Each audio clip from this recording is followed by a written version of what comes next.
The following video contains some minor spoilers relating to the Shadowpoint story, characters and themes. If you've got a PSVR or an Oculus Quest and you think you're likely to buy the game and you'd like to come to it completely fresh, feel free to skip this video and come back to it later. This week I'm very excited because one of my favourite ever projects that I composed for is getting re-released on PlayStation VR, and that game is Shadowpoint by Coatsink Games. It began here.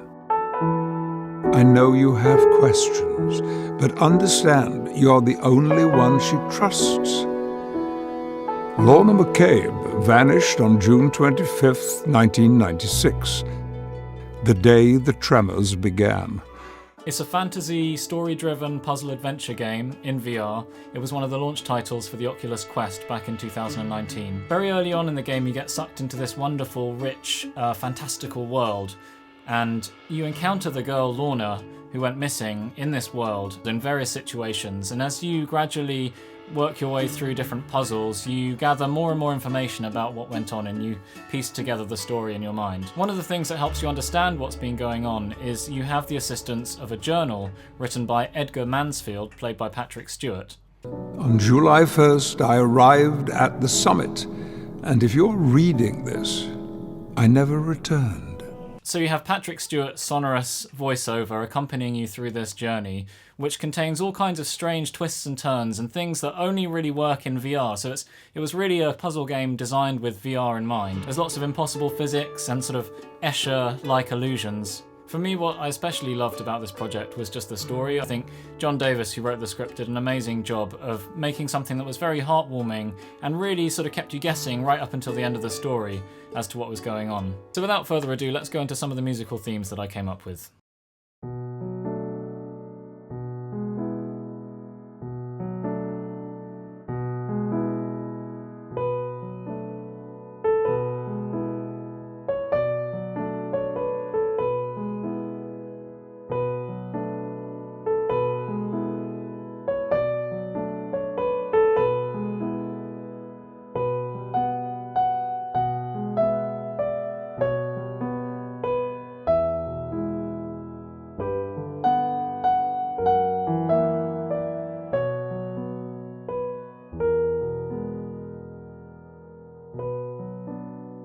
So Lorna, the main character, we first hear about her as a schoolgirl, and I wanted to create something that had a sort of playful, almost lullaby-like sing-songy quality in the melody. So the game is also set in Scotland, so there's a sort of slightly folky, lilty quality to it.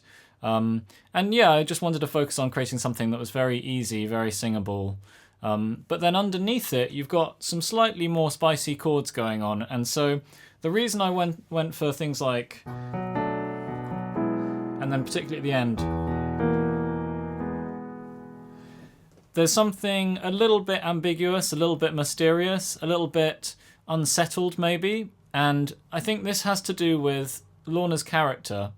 On the one hand, we have this image of a young, playful girl playing with her sister Zoe, and then the sort of tragedy of her getting lost and being separated and isolated.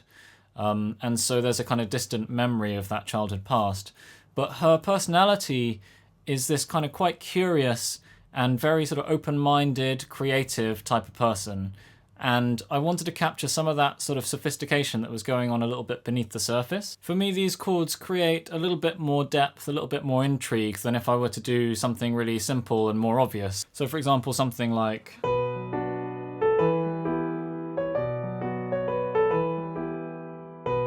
doesn't quite have the same sort of feeling of being drawn into something a little bit interesting, a little bit mysterious. Players might not notice that the first time they actually hear this theme, it's coming from a music box that's playing in the scene, which you have to pick up in order to solve one of the puzzles. And that kind of acts as a little precursor before you've even met Lorna for the first time. Then when you do meet Lorna, you hear her theme again, this time played by an acoustic guitar. Another key moment is when you visit Lorna in her workshop, and this felt like a really nice sort of cozy environment and very reflective of her personality, so it was a great moment to feature her theme in this really warm kind of arrangement. You'll find fragments of this theme all across the game if you sort of listen out for it. The theme is based around a B minor melodic scale, so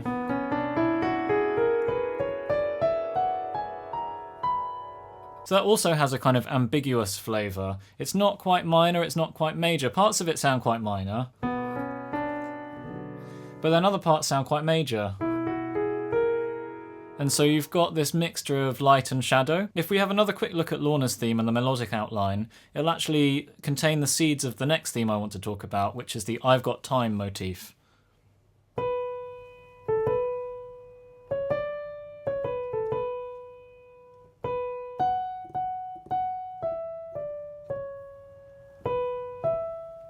So this part,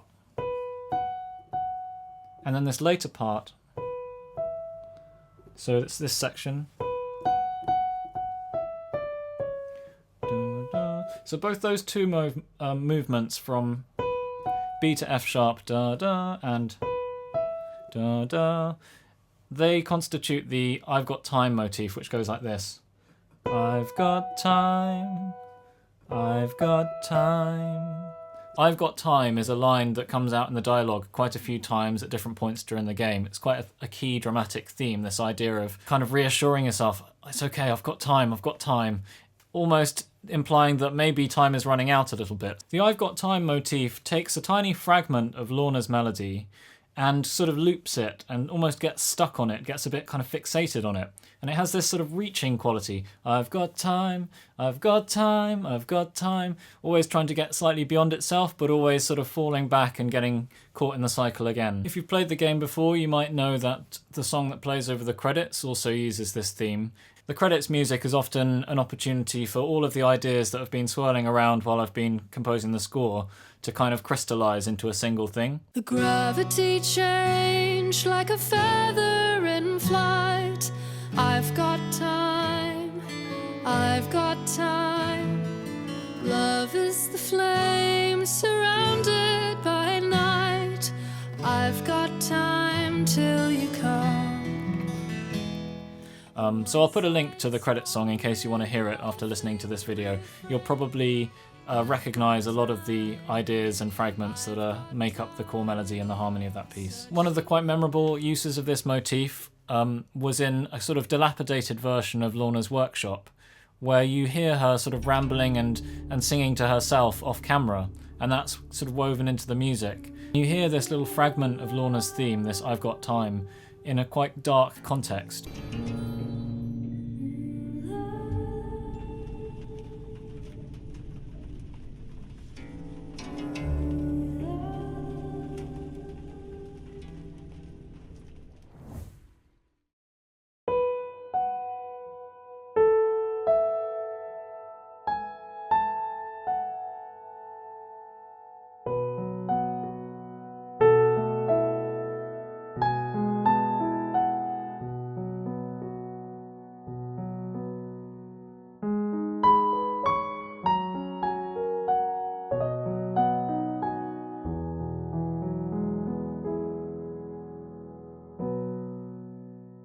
So that was the Stargazing motif.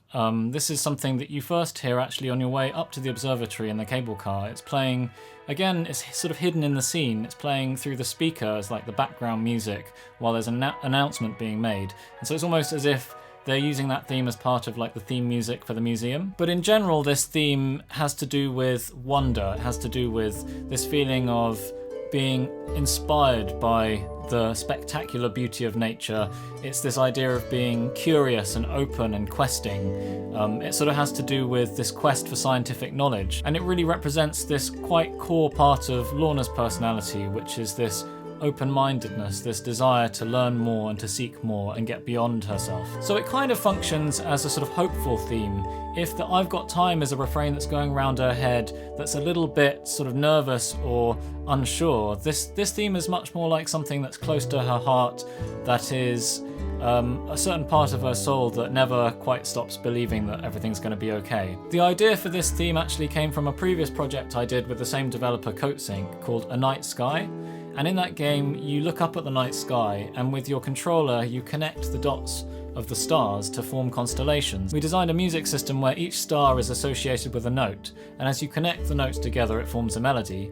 And then as you complete the constellation, it triggers an animation with accompanying music played by an orchestra that expands on that melody, develops it, creates underlying harmony, and so there's a sense of completion. But that idea of connecting together stars and then creating a motif or a melody out of that really stuck with me. So especially the first part of this theme is all about this feeling of like connecting the dots.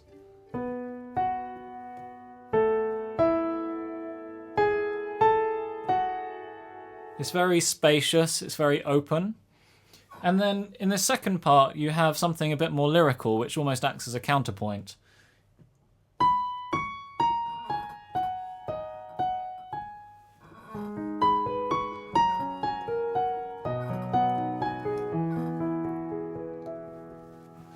And so that kind of is more like Lorna's human spirit sort of coming back into the picture after this initial sort of sense of awe and wonder. I like this idea that you are looking up at the stars and you feel this amazing sort of expansiveness, and then you just sort of burst out singing and the melody just kind of goes off on one. So a few examples of where we use this theme, largely in the observatory, so hence the name Stargazing.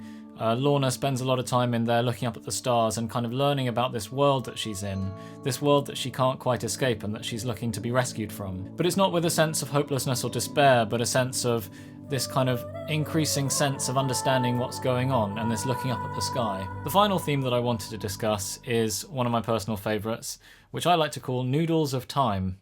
And so Noodles of Time is almost like a character theme for almost the person of time, or the person of like the fates or the gods that sort of exist in this story, where there's a sense that there are certain things beyond our control. And in particular, at the end of each segment of gameplay, you enter this sort of intermediary space between worlds, between the world of the Shadowpoint Observatory and Lorna's world. And in this space, it has this very sort of odd atmosphere where there's a sense of connecting with these sages in the form of these big monoliths that have the constellations of the sky sort of mapped out on them, and where you see the results of all the puzzles that you've solved sort of coming to fruition and unlocking something. So it's quite a strange sort of environment. It's quite abstract, but there's a sense that everything's very important. Whatever is going on in that space and at that level is ultimately affecting both our world and Lorna's world.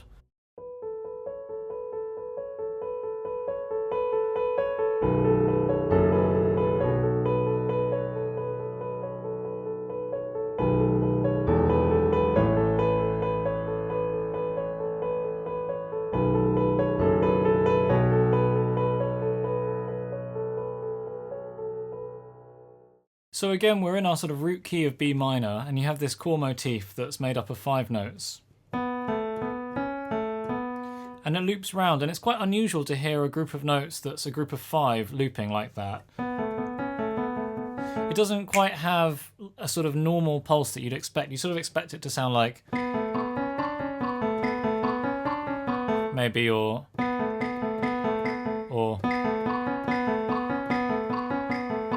you know, these would be more conventional patterns, but I went for something like a 5 grouping, which has this more restless feel and this slight unpredictability to it, which I felt was kind of in keeping with this idea of something that just runs and runs and runs. The nice thing about grouping in 5 is that then when you add the bass line, which actually is in 4, you have this kind of interesting clash of 2 time signatures on top of each other and a sort of resulting pattern. There are 2 very simple elements. You know, that's one element, and then you have as another element, but then together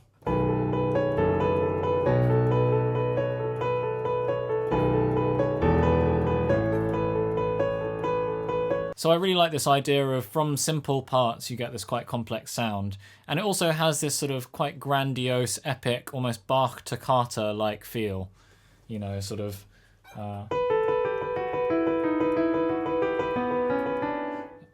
where you have a sort of multi-level thing going on. On the one hand, it's this sort of continuous flurry of notes, dugga, dugga, dugga, dugga, dugga, but then you also have this slower melody line happening at the same time. That